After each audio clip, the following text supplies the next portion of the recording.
Maganda rin mga bossing. So sa naghahanap niya ng pickup truck, baka pwede nyo ito makonsider mga boss. Ito po is isang automatic transmission Nissan Navara na EL Calibre mga boss. Yan.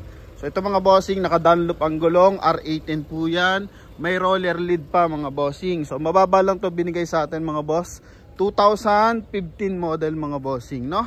Yan. So makinis to, presentable, in out, naka-leather pa mga upuan nito mga bossing. So makina nito syempre 2.5 liters na turbo diesel. So sa mga interesado, ito umpisahan na natin mga boss. So dito muna tayo sa ating front area. So yun nga, 2015 model Nissan Navara EL Calibre na automatic transmission. And ang presyo nila dito mga bossing 690,000. So sumasagad sila dito ng 650,000 mga boss. So pwede rin to sa financing transaction mga bossing, no? Yan, so mas mababa sa atin binigay ang price. So 650 na lang to mga bossing. And kurot na lang tayo. So hihirit na lang tayo ng konting discount pa mga bossing. Pero yun na yung net price nila sa akin. And ito mga bossing, presentable yung kanyang mga headlight, mga fog light. So naka-chrome pa yan. Then napakaganda ng kulay niya mga boss. White na white to. So nilagyan lang siya ng garnish dito sa kanyang headlight at saka yung kanyang front grille mga bossing. So ginawa siyang matte black. And same time yung kanyang mags mga boss, no? Yan, so walang tama yung kanyang mga stepboard. Makinis talaga ang kaha nito mga bossing.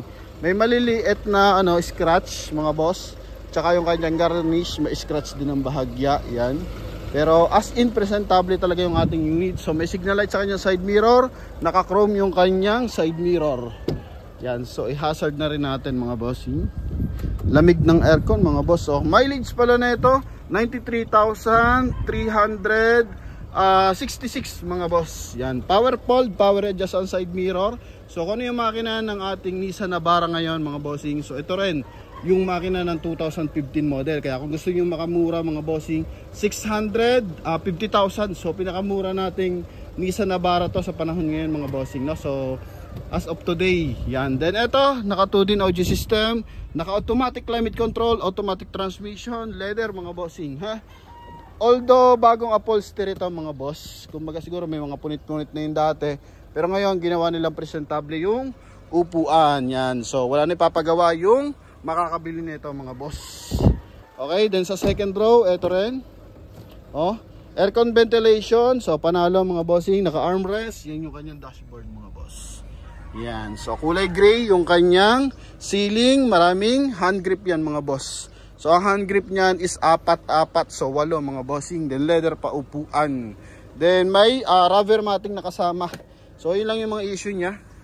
Yan mga boss. So normal na yan as second hand car mga bossing.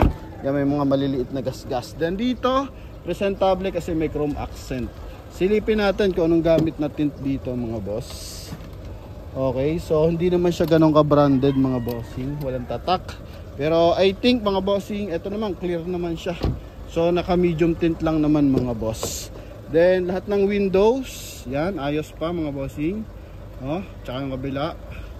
Okay, so goods, front area, ganun din mga bossing.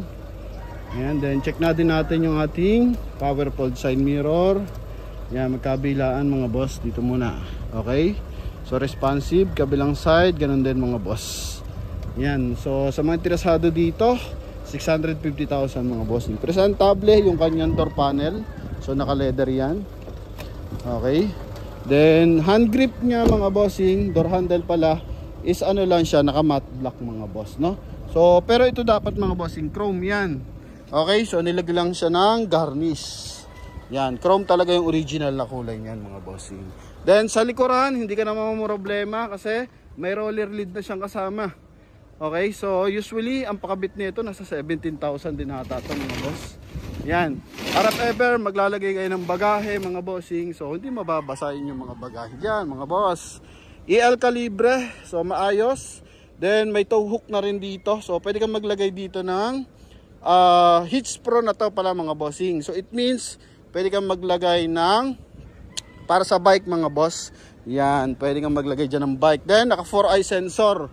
So wala naman to reverse parking camera, pero as in goods na yan, basta may reverse parking sensor. May garnish yung kanyang tail light. Yan, and kapal ng mga gulong na ito mga boss. Yan, 85. Ito brand new pala yung gulong sa likuran, Parang brand new ata lahat ng gulong mga bossing. Dito hindi, 85% red light lang to mga boss. Pero sa likuran, brand new yung gulong mga boss. Step board sa sidings. Ito may gasgas ng bahagya, tsaka ito may tama ng konti. Dito, yan maliliit lang ang nagasgas mga bossing. Okay, kayang-kayang unawain mga boss. Pero as in, presentable ang unit. Okay, so ito, front passenger side, maayos, ang leather. Ito naman is mga glove box na lang. Then dito, tumbler holder. Dito, silver accent sa kanyang center console. Then, susi pala na ito mga boss. Dalawa po ang available natin susi. Ano? Yan, so ito mga bossing. Doon, meron charging port. Then, ito mga boss is yung kanyang visor. So, visor with mirror. Sun visor yan mga bossing. Then, dito rin sa kabilang side. Yan mga boss, no? Sun visor with mirror, AUX, then USB port. Okay, so naka 2 din audio system yan mga boss. So, check naman natin is yung ating engine bay. So, ayan, para sa ating mga bars na interesado, oh. Yan, sa front bumper, eto. May mga retouch ng bahagya. Tiko konti lang, maliliit lang mga boss. Pero as in goods mga boss. Dahil syempre, check natin yung makina. Tinest drive ko na, maayos naman yung transmission mga bossing. Responsive and makakapal pa yung kanyang mga pedal mga boss. Oh. Maayos na maayos pa. So, recommended natin to. Ito yung kanyang makina mga bossing. Ito na ang makina natin mga boss, no? 2.5 liters turbo diesel. Ito yung kanyang insulator. Yan, hood niya. Gamit na battery is Motolite XL mga boss. Yan, ito. Okay, then sinilip ko na rin yung bawat panel. So wala siyang bangga mga boss. Yan. And check natin yung kanyang dipstick. Yan mga boss, no? Walang usok, walang talsik mga boss. Okay, then yan, naka-detailing na to mga bossing. So kahit puntahan nyo to ng biglaan mga boss, so pwede nyo na to makuha mga bossing. 2.5 liters na turbo diesel yan mga boss. As in presentable. So check lang natin yung busina kasi naka-upgrade. Yan. Yan. Okay, so yun mga bossing, sa mga interesado dito sa ating Nissan Navara EL na to. 650,000 mga boss. Yan mga bossing. Oh, ha? Okay, so klaradong klarado to mga boss. 690 sila mga bossing sa mga bossing sa walk-in, pero sa atin 650. So nalimutan lang natin lagyan ng mga boss. Promote PH yung pantakip natin sa plaka kasi pag buy and sell yung naging core sa atin, pinabubura pa nila yung video.